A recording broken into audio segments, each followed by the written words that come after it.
Hey everyone, welcome to part 2 of our DIY roof rack and solar tilt mount.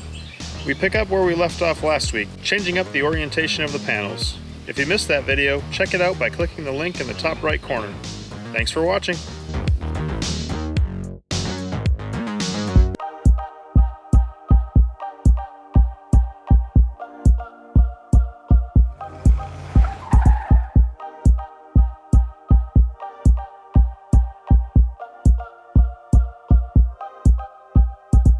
Well, all the holes are drilled. Now it's just time to put everything back together. Awesome.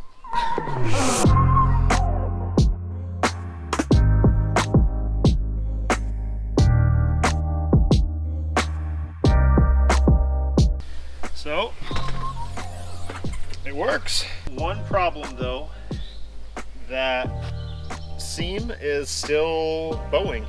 So I'm gonna have to get some aluminum strips to run all the way down the rails. I might have to do that just to reinforce it, because I hate that it's doing this. It really is making me worried about the corners and going down the highway and all that stuff. We need it to be more rigid. The more rigid the better. So I think I'll run straight down the ends, and then we'll also have to figure out a way to close it. Probably like a pull tab somewhere in it. It's doing what it's supposed to do, so it's damn exciting. Two things left to do tonight.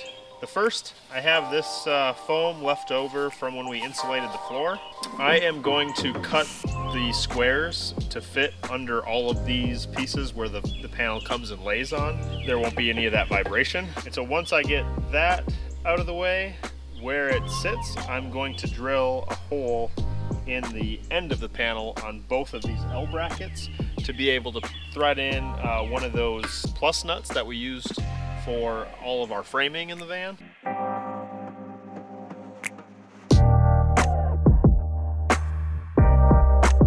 Took a little break, went inside, fed the dogs, hung out for a bit, let the glue dry so it's not sticking to the actual rails. But now I'm centering up and figuring out exactly where to do that step bit for a 3/8 hole to be able to fit a 1/4 plus nut within the rail.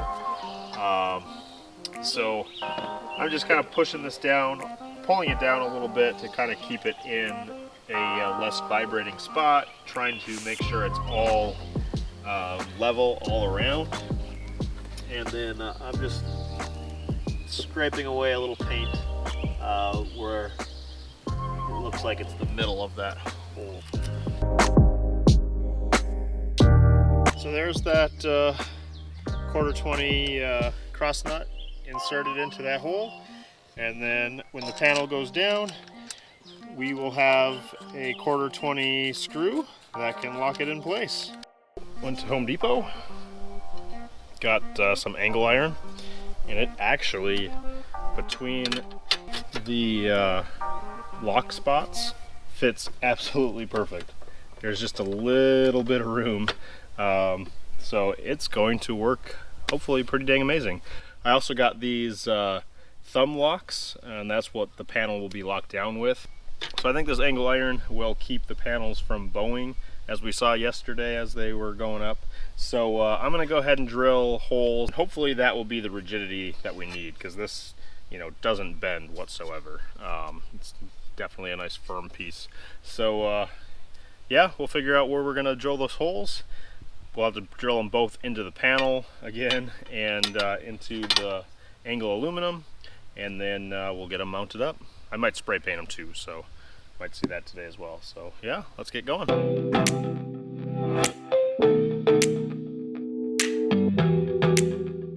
All right, so got all the holes. They all lined up nearly perfect with where I was hoping. Now we just gotta transfer those marks onto the solar panel rail. Last thing I want to do is get some spray paint on there. I want them to be black like the rest of the panels. Everything about them is black, so having the silver would drive me nuts.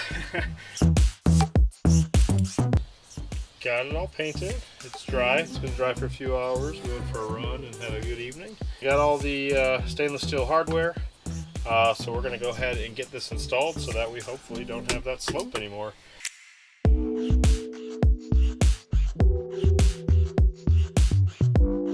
So got those bolts all down. Got them super tight. Fits perfectly in where the lock spot is. Both sides. So we got the 4 bolts on each side. And hopefully that will make the panels with those pieces in the middle, and then those connection points on the inside. Hopefully that'll make these panels super sturdy. So I'm just going to put this climbing webbing underneath this little 2-hole bracket that we had to try to keep the panels together nicer. And so that'll be a way to close it. And then I'm actually going to also take a longer piece to be able to put into the rail and the bottom of the panel. One way to keep these working better is to make sure that you are not extending them all the way out. So I want to have some kind of stop, and I think using webbing might be the best, to just have a stop so that the panel can't extend all the way out. Made these strips, double backed, melted holes in them. So they should still be pretty solid because they're melted, the melted nylon around it. But have one for the T-track to the bottom there, and then one that will go onto the actual panel, just in one of the mounting holes.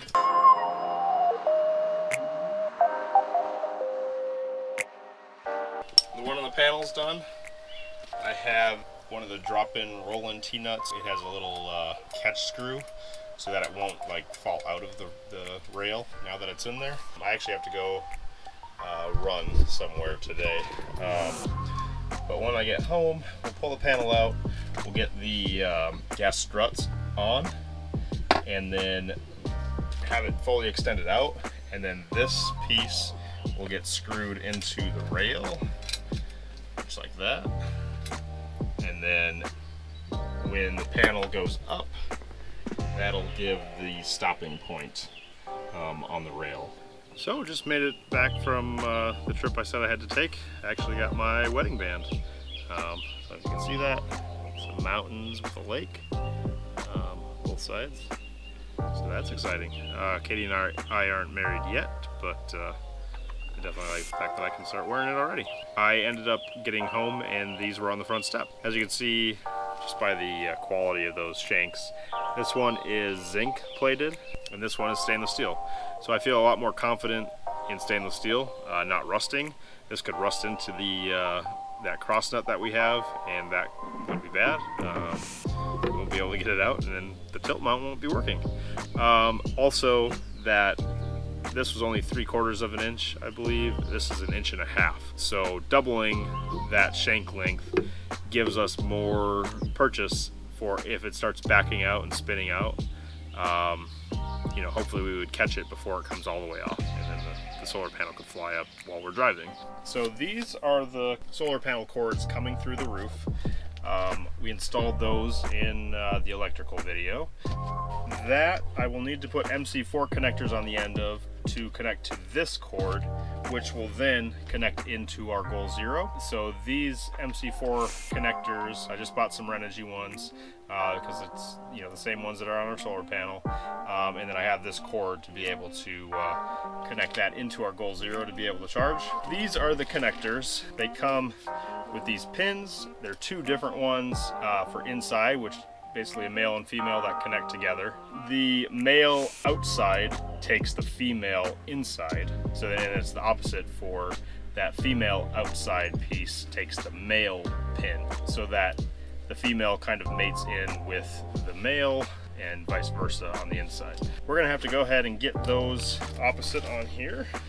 And as you can see, so we'll have red here, which is a female, so we need the male on the wire.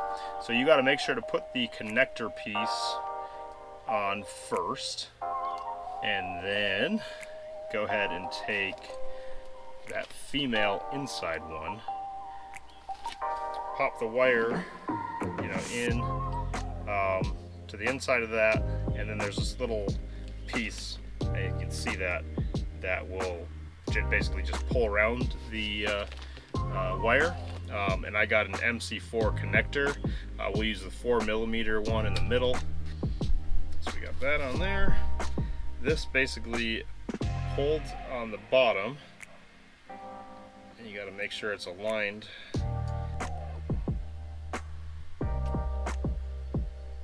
And crimp down nice and tight. There we go. So that's spread out that wire quite a bit. It is completely crimped up and around it. So now this piece gets inserted into the male fitting until it clicks, and then you just screw down the bottom piece. And there's actually a tool that I have as well that I'll have to grab to make sure this is tightened down really well.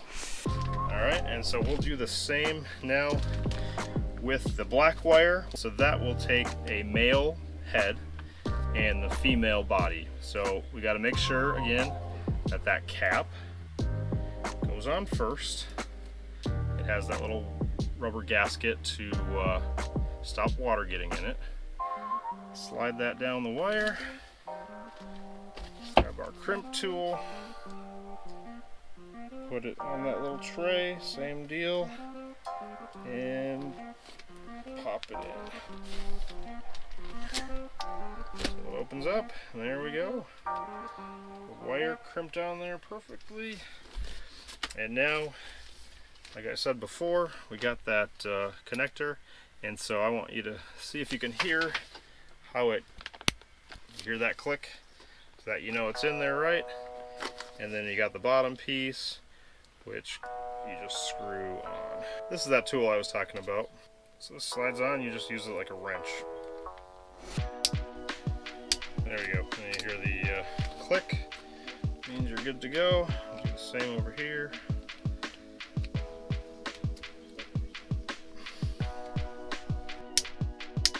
There you go. So we got the male, red to red, black to black. It's hooked in. Alright, so there's our connection for inside the van that will connect to our Goal Zero. I am going to get up on the van and start working on getting our rack up.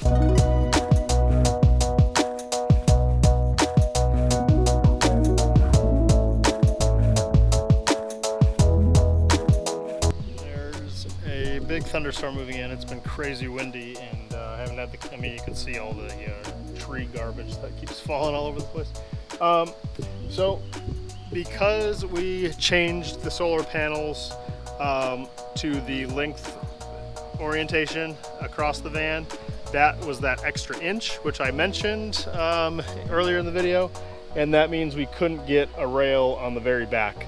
But that allows us to have 3 rails in the middle, which if we do a storage platform in the future, that will give us even more help for weight ratings and stuff like that. I just have to get the rest of these screws. I've gone on that side. I'm working my way towards the panels. Get these screws tightened down, the screws holding the rail tightened down. That storm moved in pretty quick, so I wasn't able to show you the tilt mount, but we'll do that here pretty soon. First, I want to get in the van and plug in that Goal Zero to the solar panels to see how much power that we're generating. It's a pretty sunshiny day out, and both fans are running, so we got about 60 watts of output right now, and we'll see what we get for input. Let's check it out. So here we go, let's plug it in. So we have 2 Renogy 100 watt solar panels. They're the Eclipse model, so a little bit more efficient than some of the other models that are out there. One of the things with the Goal Zero Yeti 400, it has a solar controller that can only take in about 130 to 135 watts at a time. When we do upgrade to the Yeti 3000, hopefully we will actually get more use out of the solar tilt mount then. All right, it is actually maxed out. It's showing about 130 to 135 watts going in, so luckily we have max input currently, and max output for the Goal Zero Yeti 400 is 120 watts, and we're only at about half that right now, so we could definitely have all the lights on and probably be good to go. All right, there we go. Goes off, and voila! Tilt mount works. So these straps stop the struts from maxing out, which is perfect. One of the things I noticed, this handle is too far back, so I'm probably going to just cut it off and just use the top of the panel because it seems to be pretty simple. Otherwise, if you can see underneath there, all the cords I put in wire loom just so that they're not rubbing on anything. I just rather not get any gouges or anything in them because having an arc from the solar panels would be pretty terrible. I wouldn't want to have any issues with that. Happy 4th of July. Hope you guys enjoyed this video. If you did, please hit that like button, subscribe to the channel if you haven't already, and hit that bell to be notified when we post new content. There will be lots more van build videos coming your way. If you have any questions, definitely reach out in the comments below or follow us on Instagram @TrailVagabonds. I love talking about this stuff, this DIY rack and the tilt mount, anything else van related. Definitely don't hesitate to reach out. All right, we'll see you guys on the next one. Bye.